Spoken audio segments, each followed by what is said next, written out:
What's up, buddies? And buddy girls.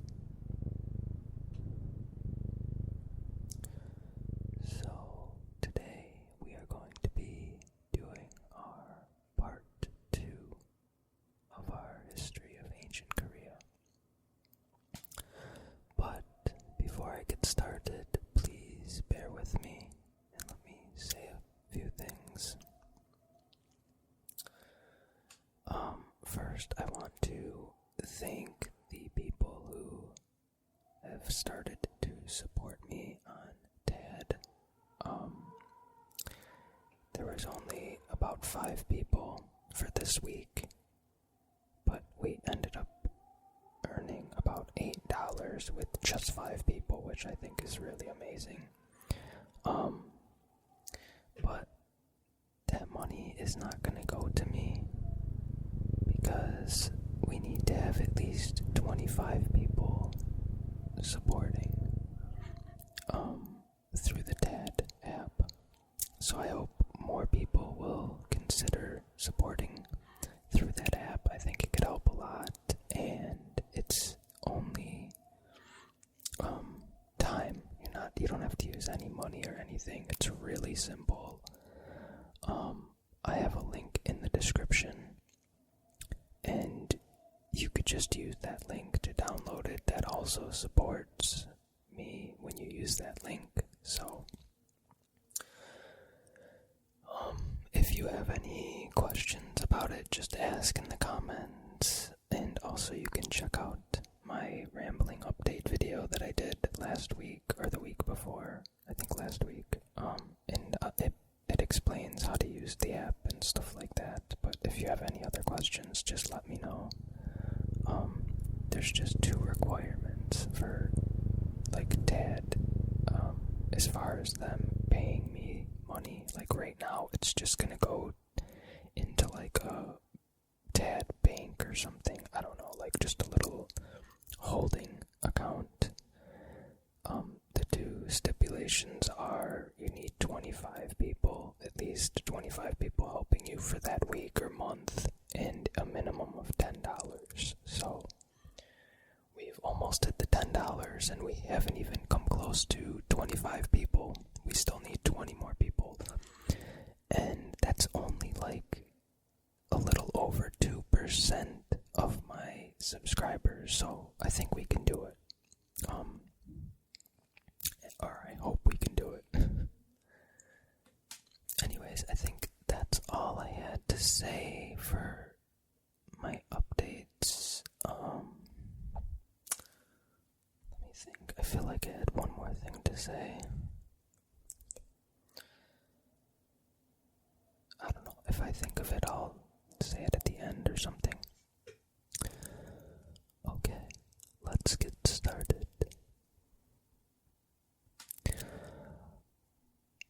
Goguryeo would rule Korea from 918 CE to 1392 CE, and it is the name of this kingdom which is the origin of the English name for the peninsula, Korea.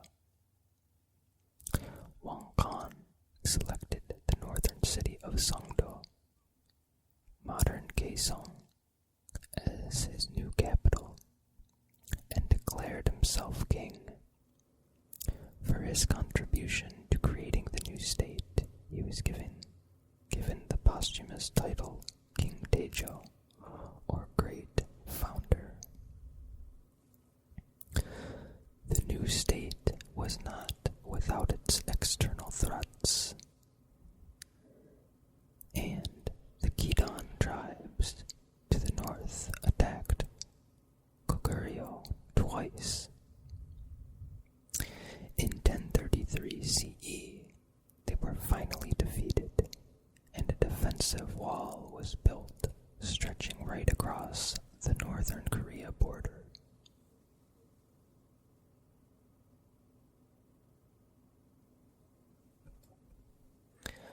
From then on, the kingdom flourished, and the capital Songdo hosted over 1,000 shops. For the first time, Korea minted its own coinage in about 996 CE. And the Unbyung silver vases were made from 1101 CE, which took the shape of the Goguryeo Empire, and were marked as legitimate currency by having the official state seal engraved on them. Movable metal type printing was invented, and the older method of woodblock printing refined. The period then saw a boom in Buddhist text, and an interest in documenting the history of the country with the famous Samguk-sagi, History of the Three Kingdoms, written in 1145 CE by Kim Buseoksa.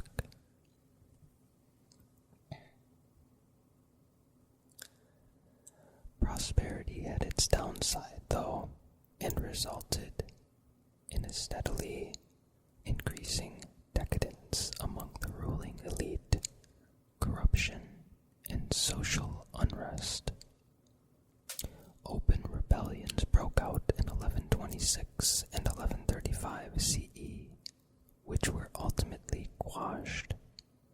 But matters came to a head in the reign of King Ujung, who was much criticized for building lavish palaces and water parks. The military, with not much else to do and no status in higher society, staged a coup. In 1170 CE, Ujung was replaced by his brother Muryangsujeon, but he only remained as a puppet sovereign.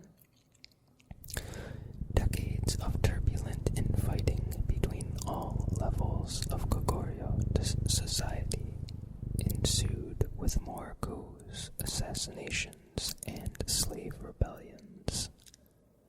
Worse was to come, though. Genghis Khan, who had unified the Mongol tribes, had swept across China, and his son, Ogedai Khan, turned his attention to Korea in 1231 CE.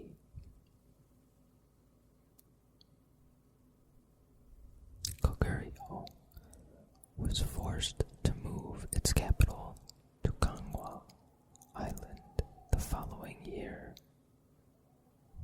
while the ruling elite safely ensconced on their island. The rest of the Goguryeo population had to face 6 Mongol invasions over the next 3 decades. By 1258, the people had had enough, and the military ruler was assassinated. The king reinstalled with full powers, and peace made with the Mongols. Korea would not be independent again until the general Yi Song-gi formed the new state of Joseon in 1392. Moving on to the relations with China and Japan. Relations between Korea and China go back to mythology, when the sage Jizi and 5,000 followers left China and settled in Daegun's kingdom. When the latter decided to retreat to meditation on a mountaintop, Jizi was made king of Gojoseon in 1122 BCE. This myth may represent the arrival of Iron Age culture to Korea.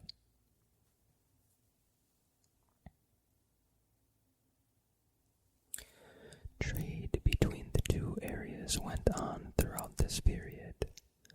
Iron, gold, silver, copper, ginseng, hemp, goods, pine nuts, furniture, paper, and horses were exported to China, and silk, tea, spices, medicine, ceramics, books, and writing materials came in the other direction.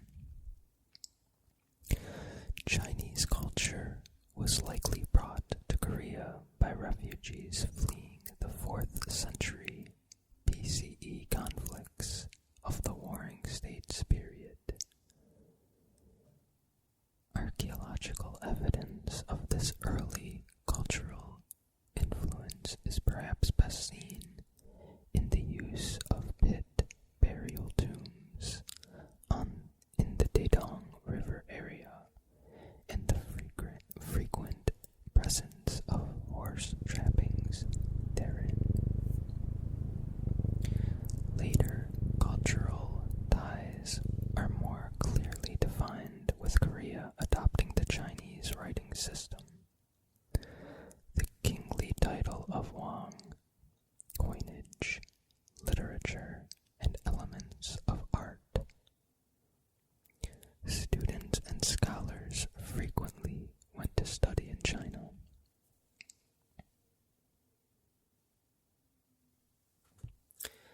Similarly, diplomatic and cultural relations with Japan were ongoing from the Bronze Age onwards. The Wei of Japan had particularly strong ties with the Gaya Federation. The latter was the more advanced culture and exported large quantities of iron. But just how much one state influenced or even controlled the other is still debated by scholars. Baekje, or Baekje culture, was exported to Japan, especially via teachers, scholars, and artists, who also spread their Chinese culture, such as the classic texts of Confucius. Relations were maintained with southern Japan by the Unified Silla Kingdom, especially in the Nara and Heian periods. Goguryeo, too, continued trade relations and imported Japanese goods, especially swords and paper folding fans. Moving on to Korean religion. The Korean states, traditionally practitioners of shamanism, adopted first Confucianism, then Taoism and Buddhism from China, with Korea making the latter the official state religion from the 4th century CE. Confucian principles were followed in the state administration and were an essential part of entrance exams to positions within that system. Buddhism was the strongest faith, though, and temples and monasteries sprang up everywhere.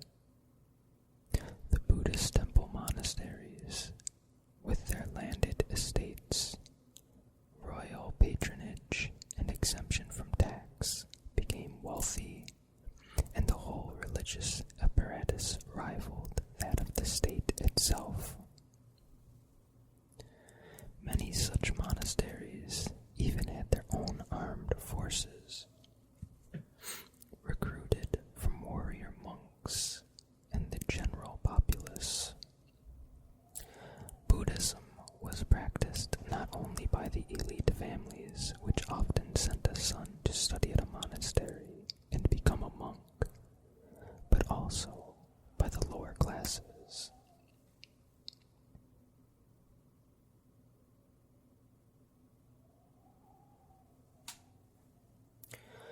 Korean art.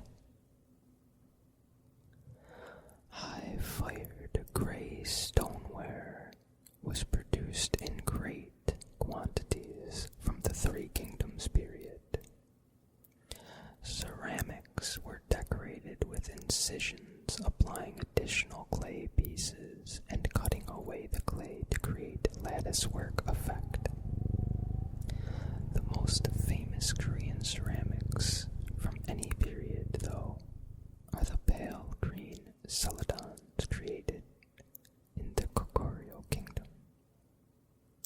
Also known as greenware, these have a smooth glaze and typically have fine inlaid designs, sangam, especially Buddhist motifs such as the lotus flower, cranes, and clouds. Celadons were first introduced in Korea from China during the 9th century CE, but Korean potters became so skilled at their manufacture that their wares were exported back to China, and even today, Korean Celadons are amongst the most prized ceramics in the world.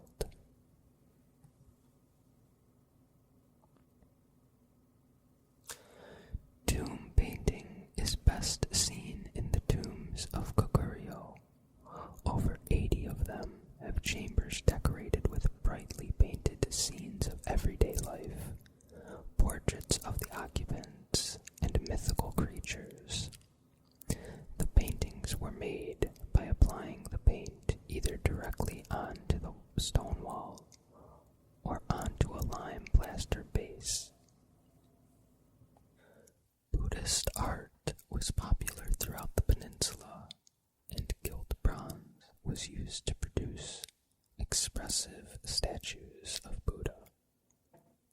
Maitreya, the coming Buddha, and Bodhisattvas, monumental figures, were carved from boulders and into rock faces too. Gilt bronze was also used to manufacture ornate incense burners, relics boxes, and crowns.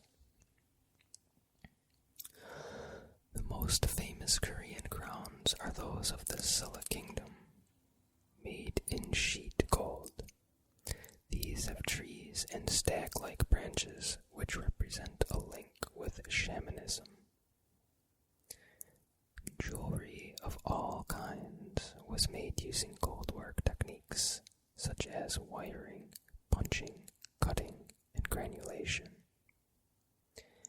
Jade, often carved into crescent moon shapes, was a popular form of embellishment for these glittering adornments.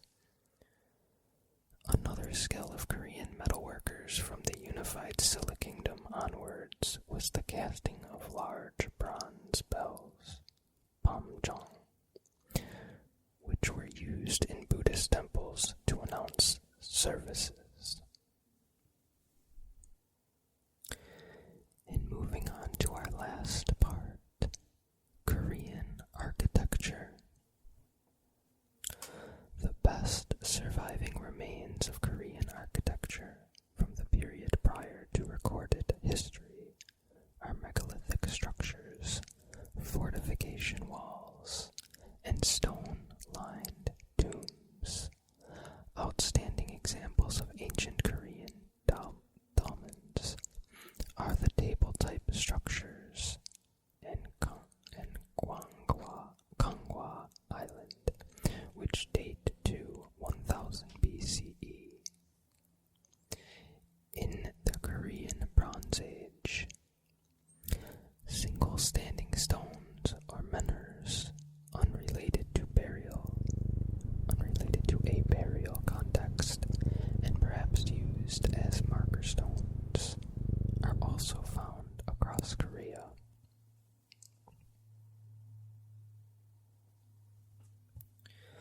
Unfortunately, there are few surviving public buildings from ancient Korea prior to the 16th century CE.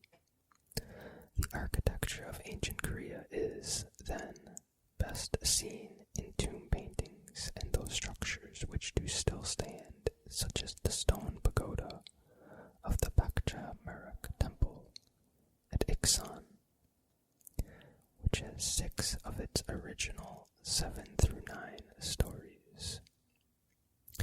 Stone pagodas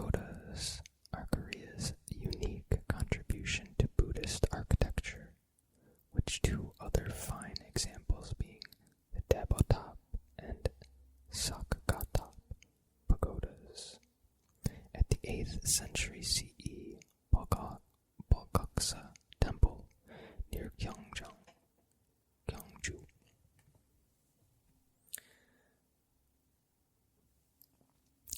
Large mound tombs are typical of the Three Kingdoms period.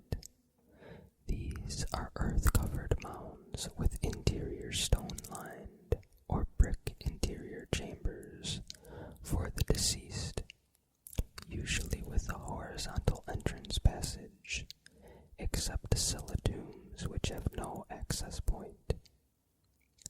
One of the largest such tombs is at the Goguryeo capital, Gongdaeseong, modern Dango, and thought to be that of King Gwanggaeto the Great, 391 through 412 CE. It is 75 meters long and using blocks measuring 3 by 5 meters.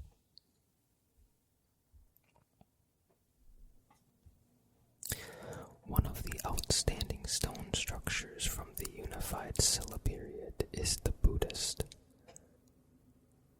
Seokguram Grotto, or Seokguram Grotto, temple east of Gyeongju, constructed between 751 and 774 CE. It contains a circular domed inner chamber within which is a massive seated Buddha. Another interesting Silla structure is the mid-7th century CE Gyeomsongdae Observatory, 9 meters tall. It acted like a sundial, but also has a south-facing window which captures the sun's rays on the interior floor on each equinox. It is the oldest surviving observatory in East Asia.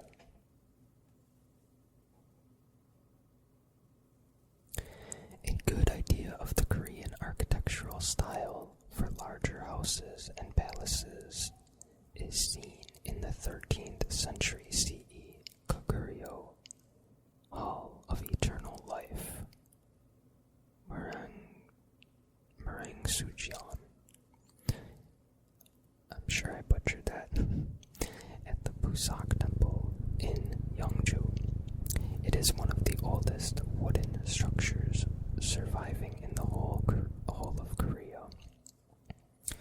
Roofs of Korean buildings, as seen in the Hall of Eternal Life, are typically high-pitched to allow easy drainage of rainwater and strong enough to resist the weight of snow in winter. They are also high to permit airflow in the warmer months. Ancient roofs were made of wooden beams and then tiled giwa over a layer of earth to provide extra insulation. The roofs are concave for aesthetic purposes, and the eaves also gently curve upwards. Kyomo. This curvature permits extra sunlight in winter to enter the building and at the same time provide a little extra shade in the summer.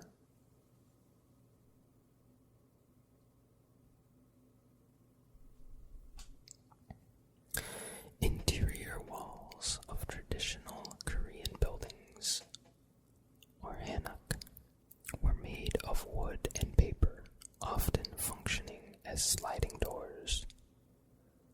The floors of rooms could be either in wood and slightly elevated, the Maru system, to keep the room cool in hot months, or used the Andal system of underfloor heating necessary for winter months. This latter type, made of stone with a waxed paper covering, has a system of flues through which which hot air flows from the main hearth of the house. External doors and windows were made using interlocking grids of wood, changsal, often carved into highly decorative latticework. The home was divided into purpose-specific areas and typically enclosed a courtyard or garden area. And finally, the immediate topography of buildings was an important consideration, so that architects endeavored to harmoniously blend their designs into the natural environment, or pungsu, and take advantage of scenic views on day.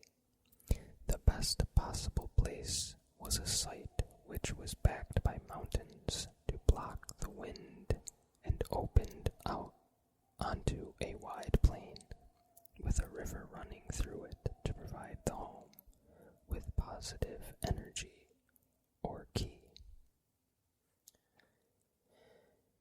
Okay, that is all I have for ancient Korea.